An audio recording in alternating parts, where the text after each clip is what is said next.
ಪದೇ ಪದೇ ಸೋಲು ಎದುರಾಗುತ್ತಿದ್ದರೆ ಯಶಸ್ಸನ್ನು ಸಾಧಿಸಲು ವಿಶೇಷ ಗುಣಗಳನ್ನು ಹೊಂದಿರಬೇಕು. ಇಲ್ಲದಿದ್ದರೆ ಹೋರಾಟ ಮತ್ತು ಶ್ರಮ ಎರಡೂ ವ್ಯರ್ಥವಾಗುತ್ತದೆ, ಅಲ್ಲದೆ ಯಶಸ್ಸು ಸಾಧಿಸಲಾಗುವುದಿಲ್ಲ. ಪದೇ ಪದೇ ಸೋಲು ಎದುರಾಗುತ್ತಿದ್ದರೆ ಈ ವಿಷಯಗಳನ್ನು ಗಮನಿಸಿ. ಯಶಸ್ಸಿನ ಹಾದಿ ಸುಲಭವಲ್ಲ. ಚಿನ್ನದ ಗಟ್ಟಿಯನ್ನು ಬೆಂಕಿಯಲ್ಲಿ ಕರಗಿಸಿದಾಗ ಮಾತ್ರ ಶುದ್ಧ ಚಿನ್ನ ಸಿಗಲು ಸಾಧ್ಯ.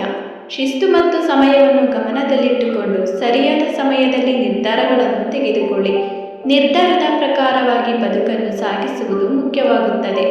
ಮನುಷ್ಯನ ಜೀವನದಲ್ಲಿ ಎದುರಾಗುವ ಪ್ರತಿ ಸವಾಲುಗಳನ್ನು ಎದುರಿಸಬಹುದು. ಕಷ್ಟ ಬಂದಾಗ ಇಷ್ಟಪಟ್ಟು ಸ್ವೀಕರಿಸಿ. ನಗು ನಗುತ್ತಾ ಮುನ್ನಡೆಯಬೇಕು. ಇದು ಸುಲಭವಲ್ಲ, ಹಾಗೆಯೇ ಕಠಿಣವೂ ಅಲ್ಲ. ಸೋಲುಗಳು ಪಾಠ ಕಲಿಸುತ್ತವೆ ನಿಜ, ಆದರೆ ಸತತ ಸೋಲುಗಳು ದಿಕ್ಕು ತಪ್ಪಿಸುತ್ತವೆ, ಆತ್ಮವಿಶ್ವಾಸ ಕೆಡಿಸುತ್ತವೆ, ಸಂಕಷ್ಟಕ್ಕೆ ತಳ್ಳುತ್ತವೆ. ಕೆಲವೊಮ್ಮೆ ಸವಾಲುಗಳು ಎಷ್ಟು ಜಟಿಲವಾಗುತ್ತವೆ ಎಂದರೆ ಮಾನವನ ಪ್ರಯತ್ನಕ್ಕೆ ಅವುಗಳ ಪರಿಹಾರಗಳು ನಿಲುಕುವುದೇ ಇಲ್ಲ. ಸಮಸ್ಯೆಗಳನ್ನು ಪರಿಹರಿಸುವುದು ನಮ್ಮ ಕೈಗೆಟುಕದೇ ಇದ್ದಾಗ ಪರಿಸ್ಥಿತಿ ಹದಗೆಡುತ್ತದೆ. ವಾಸ್ತವ ಎಂಬುದು ಚೆನ್ನಾಗಿಲ್ಲ, ಇವತ್ತು ಚೆನ್ನಾಗಿಲ್ಲ, ನಾನು ಇರುವ ರೀತಿ ಚೆನ್ನಾಗಿಲ್ಲ ಎಂಬುದಕ್ಕಿಂತ ಒಂದು ಹೆಜ್ಜೆ ಮುಂದಿಟ್ಟು ಯೋಚಿಸಿ.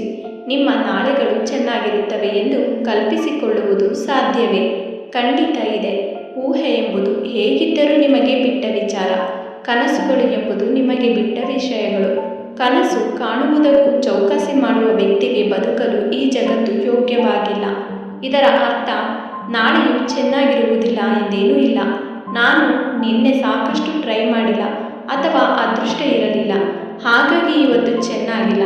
ಸರಿ, ಇವತ್ತು ಟ್ರೈ ಮಾಡು. ನಾಳೆ ಎಂಬುದು ನನ್ನ ಕೈಯಲ್ಲೇ ಇದೆ. ಸಂಕಟಪಟ್ಟು ಏನು ಪ್ರಯೋಜನವಿಲ್ಲ.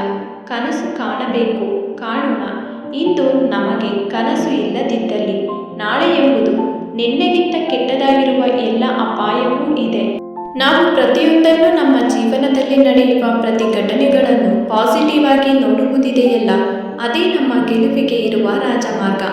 ಇದನ್ನು ನಾವು ದುಡ್ಡು ಕೊಟ್ಟು ತರಬೇಕಾಗಿಲ್ಲ ಅಥವಾ ಯಾರಿಂದಲೂ ಕಲಿಯಬೇಕಾಗಿಲ್ಲ. ನಮ್ಮ ಮನಸ್ಥಿತಿ ಒಂದಿಷ್ಟು ಬದಲಾವಣೆಗಳನ್ನು ಮಾಡಿಕೊಂಡರೆ ಸಾಕು. ಎಲ್ಲೆಲ್ಲಿಯೂ ಭರವಸೆಗಳೇ ಕಾಣಿಸುತ್ತವೆ. ನಮ್ಮ ಜತೆಯಲ್ಲಿ ಸುತ್ತಮುತ್ತಲಿನಲ್ಲಿ ಇರುವವರು ನಮ್ಮಲ್ಲಿ ನಕಾರಾತ್ಮಕ ಭಾವನೆಗಳನ್ನು ತುಂಬುವ ಕೆಲಸ ಮಾಡುತ್ತಲೇ ಇರುತ್ತಾರೆ. ಇದಕ್ಕೆ ನಾವು ಕಿವಿಗೊಡದೆ ಎಲ್ಲವನ್ನು ಪಾಸಿಟಿವ್ ಆಗಿ ನೋಡುತ್ತಲೇ ಇರಬೇಕು. ಸಾಧ್ಯವಾದರೆ ನಕಾರಾತ್ಮಕ ಯೋಚನೆಗಳನ್ನೇ ತುಂಬಿಕೊಂಡ ನಮ್ಮ ಯೋಚನೆಗಳನ್ನು ಬದಲಾಯಿಸಲು ಯತ್ನಿಸುವ ಸ್ನೇಹಿತರನ್ನು ದೂರವಿಡಬೇಕು. ಸಜ್ಜನರ ಸಹವಾಸವೆಂದರೆ ಪಾಸಿಟಿವ್ ಆಗಿ ಯೋಚಿಸುವವರ ಸಹವಾಸ ಮಾಡುವುದೆಂದೇ ಅರ್ಥ. ಪದೇ ಪದೇ ಹೇಳಿಕೆ ಮಾತುಗಳನ್ನು ಕೇಳುವುದನ್ನು ನಿಲ್ಲಿಸಬೇಕು. ಹಾಗೆಯೇ ಪದೇ ಪದೇ ನಮ್ಮ ಯಶಸ್ಸನ್ನು ಸಾಧಿಸಲು ಗೆಲುವಿನ ಕಡೆ ಗಮನ ಹರಿಸಬೇಕು. ಸೋತಿದ್ದೇವೆ ಎಂದು ಸುಮ್ಮನೆ ಕುಳಿತುಕೊಳ್ಳಬಾರದು. ಮತ್ತೆ ಮತ್ತೆ ಪ್ರಯತ್ನಿಸುತ್ತಲೇ ಇರಬೇಕು. ಪ್ರತಿಯೊಂದು ಸೋಲಿನ ಹಿಂದೆ ಗೆಲುವು ಇದ್ದೇ ಇರುತ್ತದೆ. ಮತ್ತಷ್ಟು ಇಂತಹ ವಿಡಿಯೋಗಳಿಗಾಗಿ ನಮ್ಮ ಚಾನಲನ್ನು ತಪ್ಪದೇ ಸಬ್ಸ್ಕ್ರೈಬ್ ಮಾಡಿಕೊಳ್ಳಿ. ನಿಮ್ಮೆಲ್ಲರಿಗೂ ಶುಭವಾಗಲಿ. ನಮಸ್ಕಾರಗಳು.